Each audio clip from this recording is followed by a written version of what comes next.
नमस्कार दोस्तों, बात करते हैं रिलायंस पावर की। बहुत ही बड़ी खबर यहाँ पर आ रही है। मैंने जैसा लगभग पिछली वीडियो में भी बोला था कि कंपनी के ऊपर डेट है और कंपनी डेट को रिड्यूस करने के लिए बहुत ही अच्छे काम कर रही है। बिल्कुल यहाँ से अगर आप देखेंगे स्टॉक में आज भी ओवरऑल थोड़ी बहुत रैली देखने को मिल रही है, बट ये रैली अब यहाँ से बहुत अच्छी जाने वाली है। स्टॉक का चार्ट अगर आप देखें ऑलरेडी ये मोमेंटम ट्रैप में फंसा हुआ था, बट यहाँ से मैकडी आपका जिस तरह से बुलिश पैटर्न बना रहा है और जिस तरह से चार्ट में चेंजेस देखने को मिल रहे हैं, एक अच्छा खासा ब्रेकआउट पैटर्न बन रहा है। बिल्कुल यहाँ से इस खबर के बाद एक अच्छी खासी रैली एक्सपेक्ट करके चलना चाहिए। इस वीडियो में बात करेंगे आर पार और आम दोनों ही स्टॉक्स की। दोनों स्टॉक्स गजब की रैली में है और दोनों स्टॉक्स में क्या खरीदारी करनी चाहिए, आपको कहां पर करनी है खरीदारी, कितना टारगेट लेकर के चलना है, बात करेंगे। चलिए शुरू करते हैं, बट उससे पहले अगर आप चैनल पे नए हो प्लीज चैनल को सब्सक्राइब कर दो, हिट दैट बेल आइकन ताकि आपको नोटिफिकेशन मिल सके।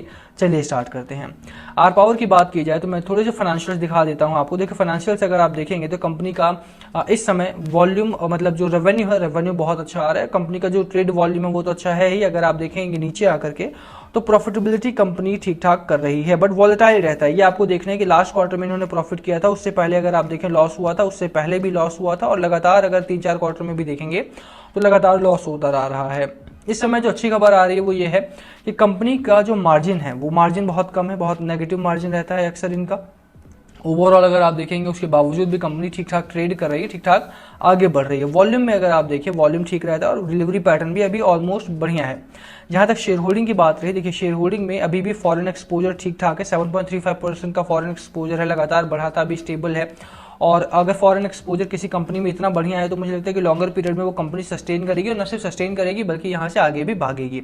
एलआईसी का मैंने आपको दिखाया था कि एलआईसी का बहुत बड़ा शेयर होल्डिंग पिछले क्वार्टर में इन्होंने बढ़ाया है और ये एक पॉजिटिव खबर थी जिसकी वजह से स्टॉक में एक अच्छी खासी रैली भी देखने को मिली थी। अब जो खबर आ रही है वो ये कि कंपनी अपने डेट को रिड्यूस करने के लिए 1000 करोड़ के आसपास का डेट मतलब फंड रेज करने चाह रही है थ्रू डेट।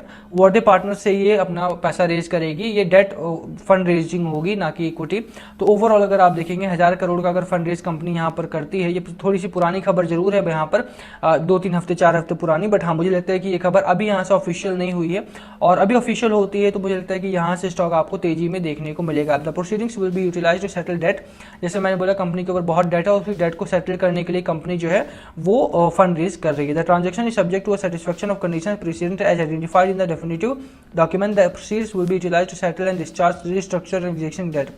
जो रीस्ट्रक्चर डेट है आपका, रीस्ट्रक्चर डेट जो कंपनी आपको जो अपने आप को रीस्ट्रक्चर कर रही है वो वाला डेट पूरा का पूरा और जो प्रीवियस डेट है इनका वो भी सेटल करने की कोशिश 1000 करोड़ में की जाएगी। कंपनी अब डेट अगर रिड्यूस करती है तो ये जो चार्ट आपको वोलेटाइल देखने को मिल रहा है, इस तरह का जो चार्ट देखने को मिल रहा है वो अब आपको स्ट्रेट लाइन तेजी में देखने को मिल सकता है। बिल्कुल यहाँ खरीदारी करके चलना चाहिए आपको, सोचा जा सकता है। हालांकि रिस्की इन्वेस्टमेंट ये होने वाली है क्योंकि कंपनी अभी भी देखिए अगर 1000 करोड़ भी आपका थ्रू डेट वो रेज करती है और प्रीवियस डेट पे करते हैं तो अगला डेट तो वो बन ही रहा है।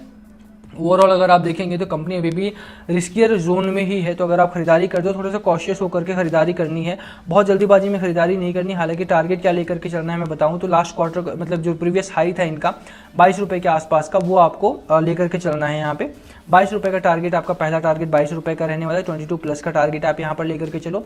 स्टॉक अच्छे जोन में है, आरएसआई अभी भी बुल रन में है, तो बिल्कुल यहाँ खरीदारी की जा सकती है। बट रिस्की इन्वेस्टमेंट है तो थोड़ा सा कॉशियस होकर के जो रिस्क लेना चाहते हैं वही लें, बाकी लोग निवेश ना करें कि जस्ट बिकॉज यहाँ पर आपको अच्छा खासा मुनाफा मिल सकता है डजंट मीन कि आपको यहाँ पे लॉस नहीं होगा। लॉस होने के पूरे चांसेस भी हो रहते हैं ऐसी कंपनीज में जो पेनी स्टॉक है, जो छोटे स्टॉक है, जिनके ऊपर डेट बहुत ज्यादा है। तो हाँ 22 रुपये का टारगेट लेकर खरीदारी बट की जा सकती है। जिस तरह की खबर है मुझे लगता है पॉजिटिव है और यहाँ से सोचा जा सकता है। दूसरा है आपका आरकॉम का। आरकॉम में कोई बहुत बड़ी खबर नहीं है बट चार्ट में चेंजेस देखने को मिल रहे हैं। 4.76% की रैली अभी तक आई है और 5 मिलियन शेयर्स अभी तक ट्रेड हो चुके हैं। 11 बज रहे हैं।